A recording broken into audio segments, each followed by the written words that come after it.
পুরো এপিসোড দেখতে জি5 অ্যাপ এখনই ডাউনলোড করুন। এই সাপের ব্যবস্থা কি হবে? এটা তো বিষধর সাপ, এখানে রাখা খুব রিস্কি হয়ে উঠবে। তুমি ভেবো না সূর্য দাদা, ওকে কেউ আঘাত না করলে বাবার অনুচর কাউকে পাল্টা আঘাত করবে না, এই কথাটা আমি জোর দিয়ে বলতে পারি। গরিব এইভাবে বাড়িতে রাখা না, মানে জেনে শুনে এটা করা কি ঠিক হবে? হ্যাঁ রূপম দাদা, ও যখন নিজের ইচ্ছেতে আমাদের বাড়িতে এসেছে আর এতদিন ধরে কারোর কোনো ক্ষতি করেনি, তখন আবার বিশ্বাস ও কারোর ক্ষতি করবে না। যেমন নিজের ইচ্ছে এসেছে তেমন নিজের ইচ্ছেতেই চলে যাবে। তার মধ্যে যদি আমার কপালে থাকে তাহলে বুঝতে পারবো ও কি বলতে চাইছে।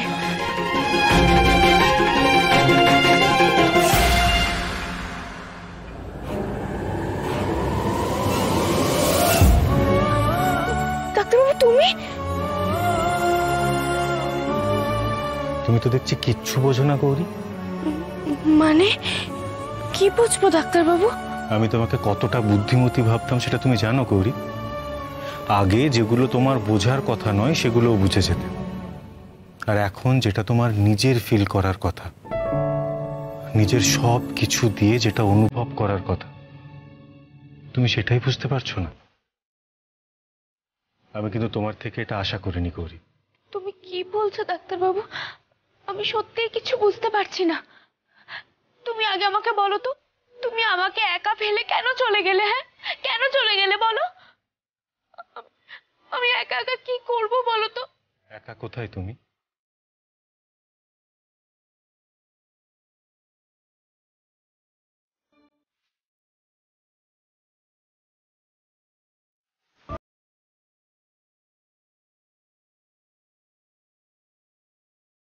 এত সহজে ক্লান্ত হলে হবে গৌরী?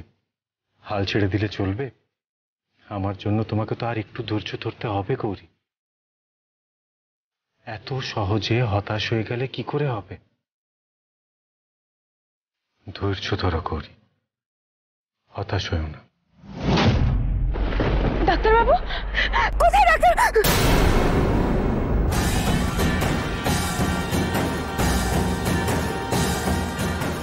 কি হয়েছে নাকি গৌরী?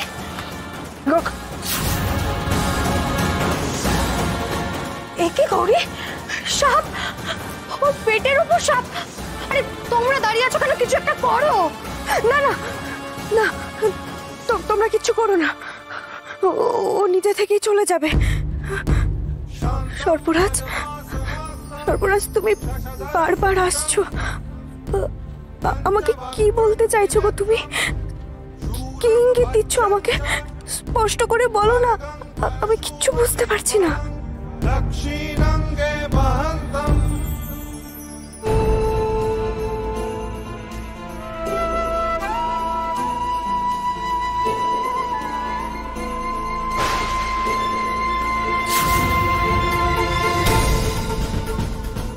ডাক্তারবাবু,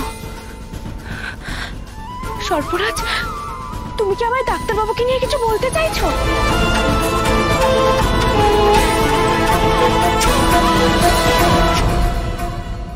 গৌরী, গৌরী, তুই ঠিক আছিস তো? মা, সাপটা কেন যে এমন করছে কিছু তো বুঝতে পারছি না। কেন এসেছে, কি জন্য এসেছে কিচ্ছু জানি না, কিন্তু শুধু এইটুকু জানি ও কারোর ক্ষতি করতে আসেনি গো। যাকে এখন তো সাপটা চলে গেছে, তুমি আর ওসব নিয়ে চিন্তা করো না, তুমি রেস্ট নাও। চলো সবাই, চলো।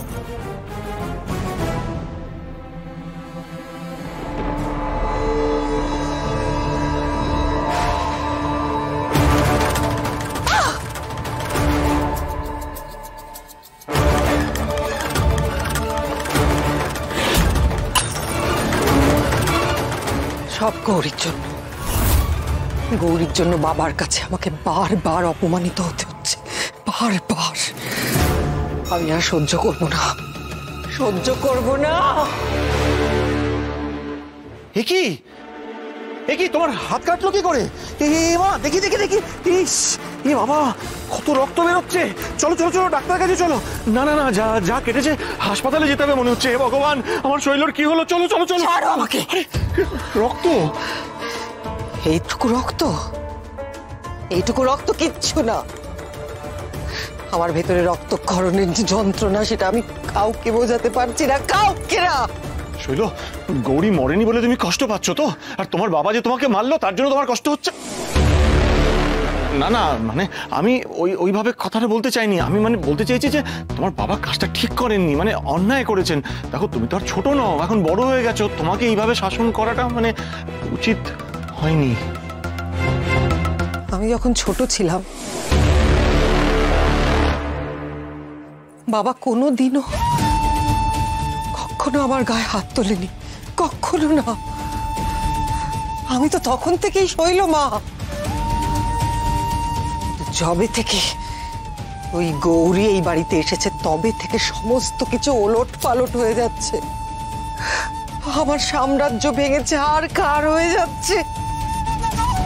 তুমি শান্ত হও, তুমি শান্ত হও। গৌরীকে মারতে হবে তো? গৌরীকে আজকে আমি খুন করব, যেভাবেই হোক। আমি সব সহ্য করতে পারবো, কিন্তু তোমার কষ্ট আমি সহ্য করতে পারবো না। আমি খুন করবোই ওকে আমি আজকে।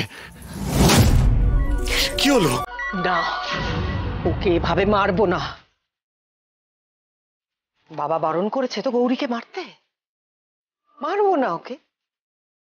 কিন্তু ওর এমন অবস্থা করব, এমন অবস্থা ওর করব যে ও নিজেই মৃত্যু ভিক্ষা করবে। আস্তে বলো, আস্তে আস্তে আস্তে আস্তে বলো, আস্তে বলো, শুনতে পাবে। কে আবার এখানে শুনবে?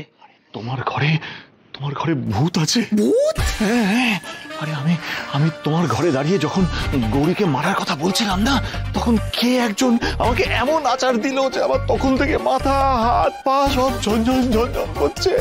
তোমাকে আছাড় মেরে ফেলে দেওয়াটাই উচিত, তোমার মাথাটাই ভেঙে ফেলা উচিত ছিল। সারাক্ষণ শুধু সাপ আর ভূত আর এসব অসহ্য। শোনো, ভুলে যেও না, শুধুমাত্র তোমার জন্য গৌরী এখনো বেঁচে আছে, শুধুমাত্র তোমার জন্য। অপদার্থ কোথাকার। একটু ওষুধ পর্যন্ত লাগাতে দিল না, একটু খেয়াল রাখে না নিজে। জি5 ডাউনলোড করুন আর সব এপিসোড দেখুন একদম ফ্রি।